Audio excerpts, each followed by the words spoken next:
প্রিয় দর্শক, দেখতে পাচ্ছেন গ্রামের ঐতিহ্যবাহী খালই, আমাদের গ্রাম্য ভাষায় যেটাকে বলা হয় খালই। আসলে গ্রাম বাংলায় এক সময় যখন মাছ ধরতো তখন কিন্তু এই খালই ব্যবহার করত। এখনো গ্রাম বাংলায় অনেক জায়গায় খালই ব্যবহার করে, কিন্তু সময়ের পরিবর্তনে এই খালই কিন্তু এখন হারিয়ে যাচ্ছে।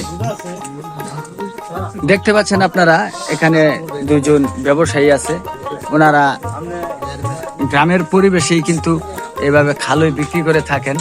এখনো সেই ঐতিহ্যবাহী ব্যবসাটা কিন্তু ওনারা ধরে রেখেছেন। আসলে এখন প্রযুক্তি যেভাবে এগিয়ে যাচ্ছে, এভাবে প্রযুক্তি এগুনের সাথে সাথে গ্রামের অনেক কিছুই কিন্তু বদলে যাচ্ছে, পাল্টে যাচ্ছে। আসলে আমরা দেখতে পাচ্ছি এখন কিন্তু গ্রামে কিন্তু এরকম খালই কিন্তু আর আগের মতো দেখা যায় না। হ্যাঁ, আগের মতো কিন্তু দেখা যায় না। এখন শতকরা 100 থেকে দেখা গেছে 10 জন মানুষ খালই কিনে কিনা সন্দেহ আছে।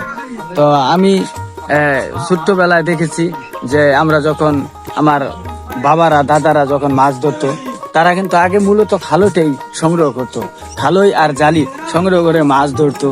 আসলে খালই এখন সময়ের পরিবর্তনে কিন্তু গ্রাম থেকে হারিয়ে যাচ্ছে। আচ্ছা, এই খালই গুলা যে আপনারা এভাবে আনছেন, এখন বর্তমান এই সময়ে খালই কেমন চলে? দুই একটা চলে, আগের মতো কি চলে? আগের মতো চলে না। আচ্ছা, আগের মতো চলে না। না দর্শক, আসলে আমরা এই মুরব্বীর কাছ থেকে শুনতে পারলাম যে ব্যবসায়ী ছিলেন, এই ব্যবসায়ী বলতেছে যে খালই আগের মতো এখন আর চলে না, খুবই অল্প চলে। এই জন্যই আমরা আপনাদেরকে বললাম যে আসলে সময়ের পরিবর্তনে গ্রাম বাংলা থেকে কিন্তু এই খালই ধীরে ধীরে উঠে যাচ্ছে।